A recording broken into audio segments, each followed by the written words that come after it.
नमस्कार मित्रांनो, मी आपलं स्वागत करतो आमच्या यूट्यूब चॅनलवर. मी आहे जयदेव कुंभारे आणि फारच महत्त्वाची माहिती आज मी तुम्हाला सांगणार आहे. ती माहिती आहे मित्रांनो, महाराष्ट्र सरकारने जाहीर केलेल्या एका GRबद्दल. आणि तो GR कोणासाठी आहे माहिती आहे तुम्हाला? जितके पण लोक संजय गांधी निराधार योजनेअंतर्गत लाभार्थी आहेत, श्रावण बाळ योजना, विधवा पेन्शन योजना यांच्यातील जेही लाभार्थी अपंग म्हणून नोंदणी झालेले आहेत, अशा लाभार्थ्यांसाठी खूप आनंदाची बातमी मी तुम्हाला सांगणार आहे. म्हणजेच आतापर्यंत दिव्यांगांसाठी कोणताही मंत्रालय नव्हता, म्हणजे स्वतंत्र विभाग नव्हता. पण त्यामुळे खूप धांदली होत होत्या. म्हणजे ज्या तारखेला तुमची पेन्शन यायला पाहिजे त्या तारखेला पेन्शन यायची नाही, तर एक महिना लेट यायची.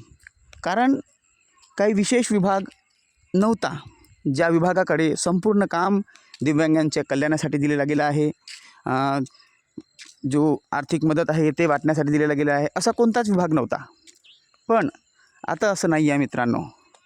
महाराष्ट्र सरकारने खूप छान कामगिरी केली, खूप छान कार्य केला की दिव्यांगांसाठी एक वेगळा विभाग सुरू केलेला आहे. मंत्रालयामध्ये एक प्रशासकीय विभाग निर्माण झालेला आहे, जो दिव्यांगांसाठीच राहील.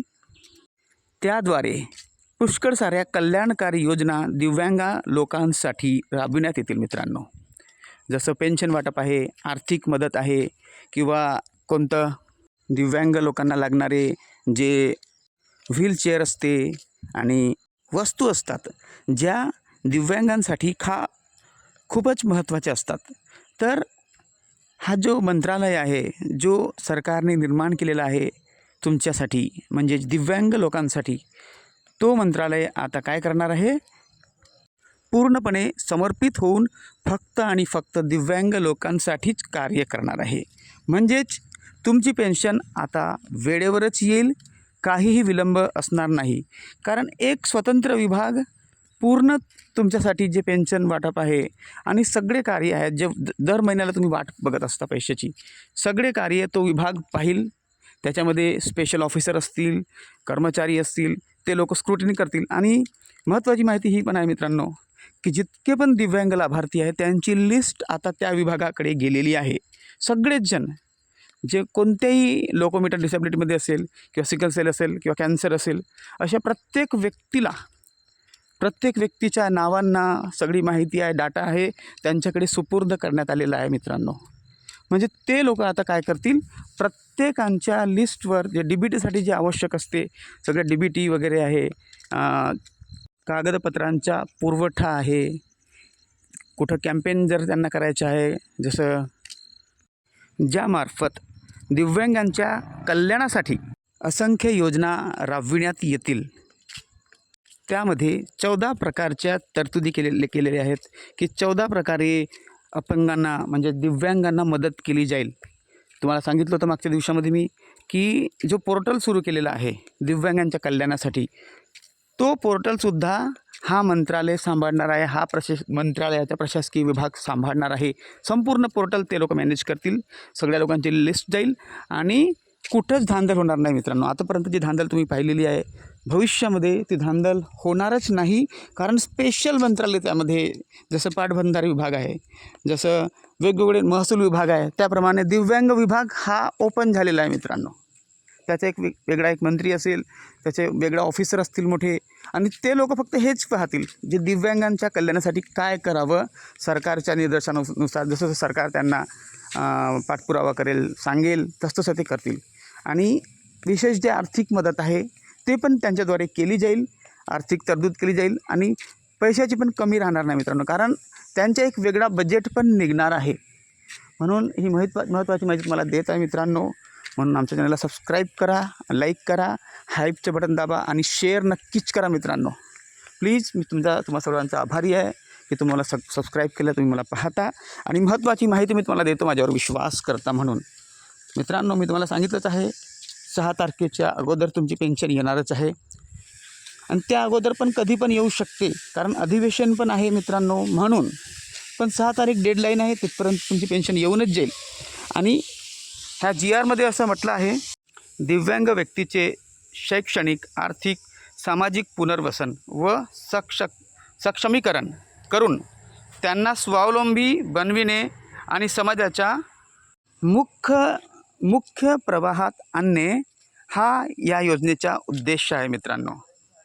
म्हणून प्रत्येक व्यक्तीच्या हक्कासाठी दिव्यांग व्यक्तीच्या हक्कासाठी नवीन दिव्यांग कल्याण हा मंत्रालयीन प्रशासकीय विभाग सुरू केलेला आहे. त्या अनुषंगाने राज्यातील सर्व दिव्यांग व्यक्तींना एकाच छताखाली आणण्यासाठी सामाजिक न्याय व विशेष सहाय्य विभागाअंतर्गत राबविण्यात येत असलेल्या विशेष सहाय्य योजनेतील DBT पोर्टलवर नोंद असलेले सर्व दिव्यांग लाभार्थी हे दिव्यांग कल्याण विभागाकडे वर्ग करण्यात शासन मान्यता देण्यात येत आहे. हा GR आहे मित्रांनो. आणि ह्या GRच्या द्वारे त्यांनी आदेश पण दिलेला आहे की मार्चची पेन्शन लवकरात लवकर लाभार्थ्यांच्या खात्यात पाठवा आणि एप्रिलपासून पण मी तुम्हाला सांगतो एप्रिल महिन्यात पण लवकरच पेन्शन येणं सुरू होऊन जाईल. त्यांना ऑर्डर दिलेले आहेत मित्रांनो की यांची जे पेन्शन आहे दिव्यांग विभागाला देण्यात येणारी दिव्यांग लोकांना देण्यात येणारी ती लवकरात लवकर वाटण्याची कारवाई करण्यात यावी. हे तुम्ही पूर्ण वाचून घ्या. शासन निर्णय त्यामध्ये लिहिलेला आहे की लवकरात लवकर वाटप करावा हा उद्देश आहे त्यामागचा.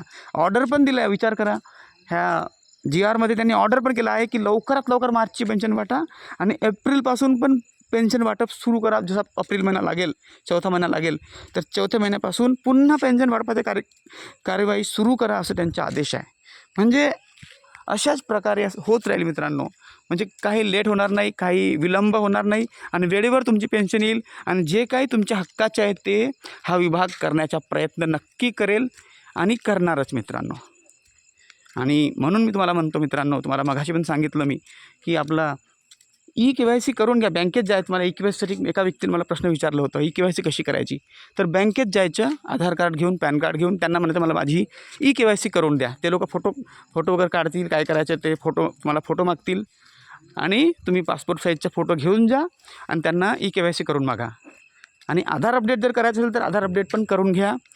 त्यानंतर जसं KYC झालं तसंच तुम्ही तहसीलमध्ये जा आणि तहसील ऑफिसमध्ये जाऊन त्यांना म्हणा मला लाईफ सर्टिफिकेट करायचं आहे. तर ते लोक पण सांगतील तुम्हाला की ऑनलाईन करायचं आहे की ऑफलाईन करायचं आहे. पण तुम्हाला जायचं आहे मित्रांनो. आणि UDID कार्ड जो आहे तुमचं अपडेटेड आहे की नाही ते चेक करा. कारण मार्च महिन्यापर्यंत तुम्हाला करायचं आहे कोण्या हेल्थमध्ये. काय काय सांगितलं, KYC, लाईफ सर्टिफिकेट, आधार अपडेट आणि UDID कार्ड अपडेट तुम्हाला करायचं आहे. महत्त्वाची माहिती आहे मित्रांनो. तुम्हाला करून घ्यायचं आहे सगळं कार्य.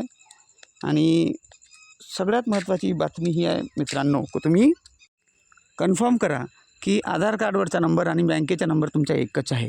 ह्या गोष्टी जर तुम्ही केलं तर मग काही प्रॉब्लेम येणार नाही मित्रांनो. कारण पुष्कळशा लोकांचे अकाउंट डेट झालेले आहेत हे KYC न केल्यामुळे आणि आधार कार्ड अपडेट न केल्यामुळे. म्हणून ह्या गोष्टीकडे आधी लक्ष द्या. डॉक्युमेंट बरोबर ठेवा, सांभाळून ठेवा आणि वेळोवेळी तुम्ही तहसीलमध्ये जाऊन विचारा की माझ्या प्रॉब्लेम तर नाही आहे. तर त्यांना जर विचारलं आधार कार्ड नंबर ते टाकून तुम्हाला सांगतील की प्रॉब्लेम आहे की नाही. तर तशाप्रमाणे तुम्ही करा. तुमच्या कोणतंच अडचण नाही येणार मित्रांनो. थँक्यू. आमच्या चॅनलला सबस्क्राईब करा. मी आहे Jaydev Kumbhare sir. God bless you.